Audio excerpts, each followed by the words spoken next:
Hey guys, Neomis here. Now for today's video, Everton versus Arsenal ends in a draw, 0-0. This is the first time Arsenal have kept a clean sheet in about 3-4 months. This is a good thing.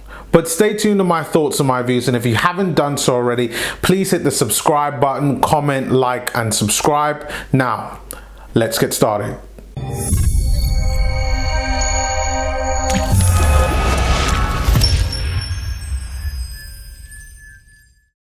So after this early Saturday kickoff, Arsenal right now sit 9th, 23 points. We're in the top half of the table. If things continue to go our way, we'll probably end the weekend in the top half of the table, maybe drop in 10th, depending on how games go. But first initial reaction from the game. Somewhat positive.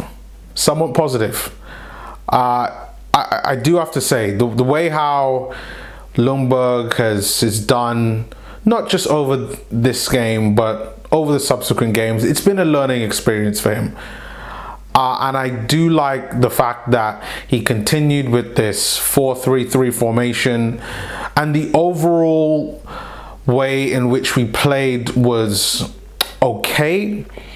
And the reason why I say it was okay, because you have to put it in perspective.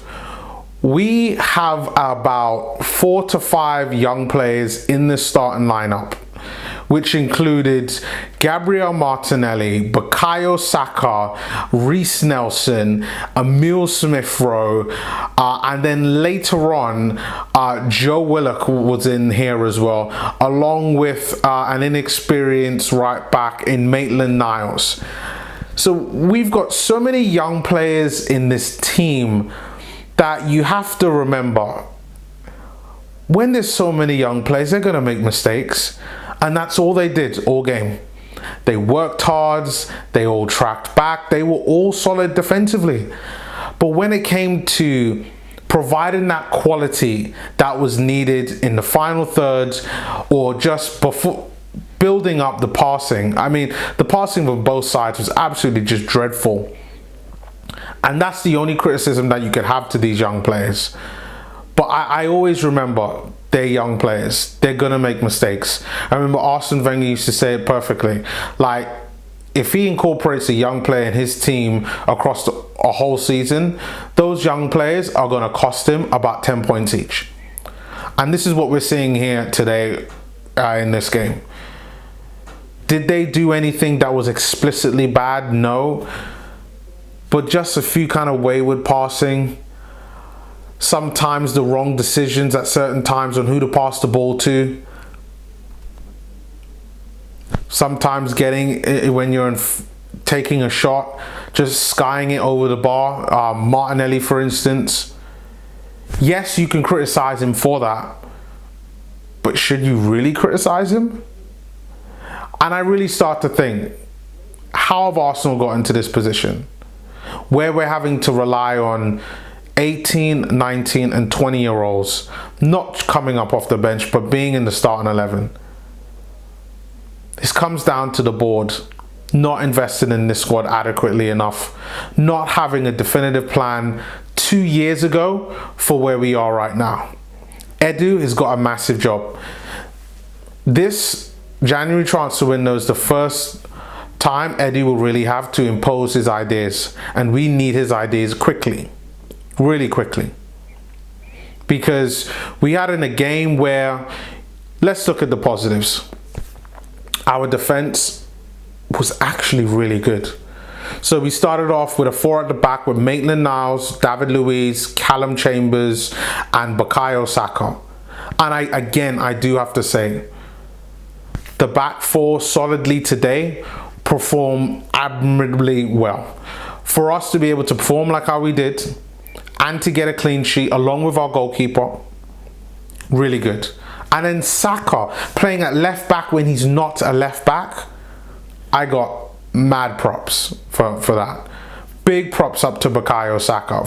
And for me, he is kind of like the 1.5 positive about this game, because I thought he was really good for the fact that he was playing out of position. Then in midfield, we had a midfield where it was Granit Xhaka and Torreira sitting in the midfield, and then slightly in front of them was Emile Smith-Rowe. Again, this is where the problems are with Arsenal, the midfield. This midfield I don't like, but there isn't much that he can do about the midfield. There's not much any manager could do with the midfield until you buy the right type of player. Now, I personally believe if we was to sort out the midfield, we would instantly see a reaction. We would instantly be able to see a difference in the way how Arsenal play. Because Granit is too slow to be able to get around the pitch and to be able to do more. There's only one Lucas Torreira, and I don't mind Lucas Torreira. I think he's good.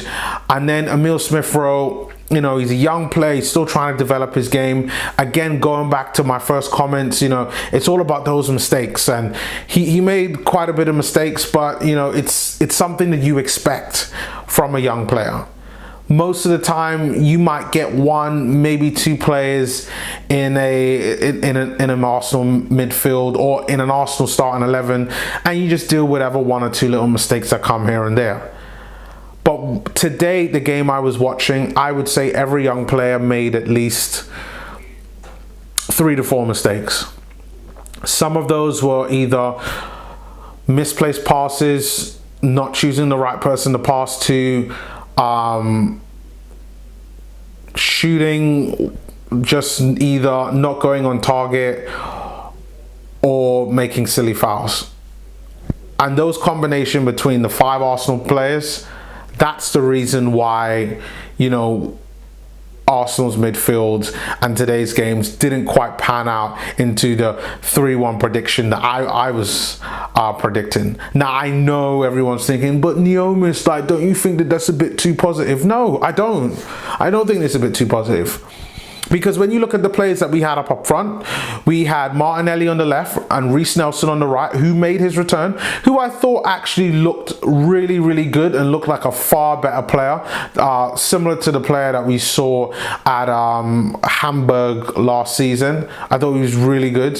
Managed to hold the ball up reasonably well and still incorporate his little tricks, his dribbling ability I really, really like.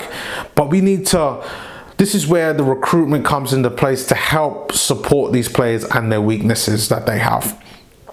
And then up front, we had Aubameyang up front there as well, who, yes, we didn't have many shots on target. I repeat, we didn't have many.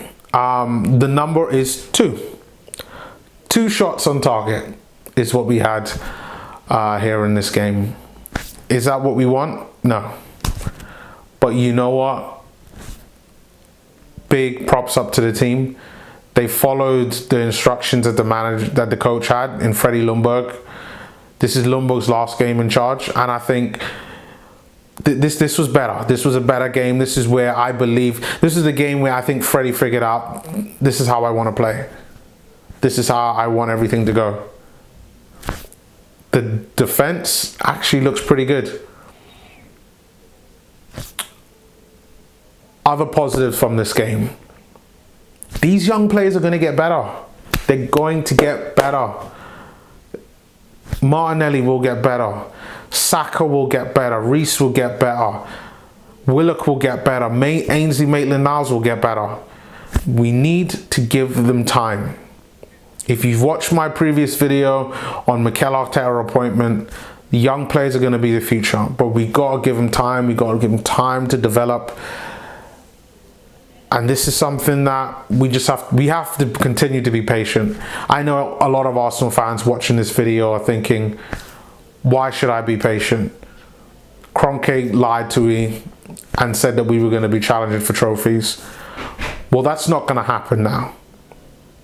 But let's see what happens in the next game. And then, yeah, hopefully we'll be able to bounce back. But guys, thank you again for watching this video. Please comment, like, and subscribe. And I'll see you guys next time. Peace.